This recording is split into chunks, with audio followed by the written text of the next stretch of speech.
Each of my patients that day shared a common unsettling prediction.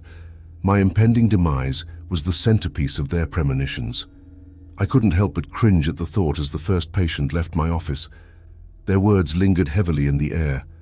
Amid the turmoil of my personal life, the pending divorce and the ongoing drama with my spouse, my work had become my refuge. It was my sanctuary, and I desperately wanted to keep it that way. Ordinarily, therapy is centered on the patient, not the therapist, and for the most part, that was the case during my session with Anna. However, her words about me couldn't escape my attention. She delivered the message bluntly. "I had a dream that you'd pass away in your sleep tonight." It was as though ordering fast food. "I'll have a #1 combo, medium, please. Oh, and by the way, I had a premonition about your death. Make it a large."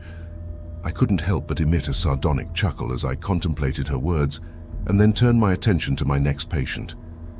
20 minutes later, I glanced up from my notepad, a sense of bewilderment creeping in. "That's peculiar," I remarked. "It's not the first time I've heard something like that today." My next patient, somewhat self-conscious, admitted, "I understand dreams don't mean much, but I felt compelled to tell you. I'm not sure why." I did my best to redirect the conversation back to him, masking my unease. "I wonder if this dream of me passing away in my sleep reflects an underlying anxiety you might be experiencing, perhaps a concern about your own health." He hesitated, then replied, "I don't think so. It just felt so specific to you." Welcoming my third patient, an elderly woman I'd counseled for years, I was taken aback as she moved faster than I'd ever imagined possible for her age.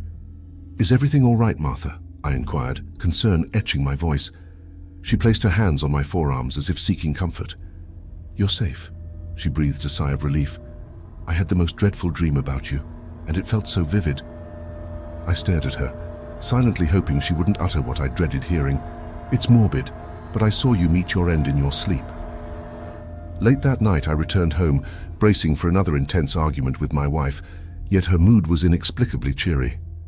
"I'm sorry you had such a tough day," she said, and surprisingly, it seemed genuine. It was an odd departure from her usual animosity, the same woman who had vehemently expressed her disdain for me daily during the last 6 months. "I know what will help," she continued. "Draw yourself a hot bath and I'll pour you a glass of red wine. That should help you drift off to sleep."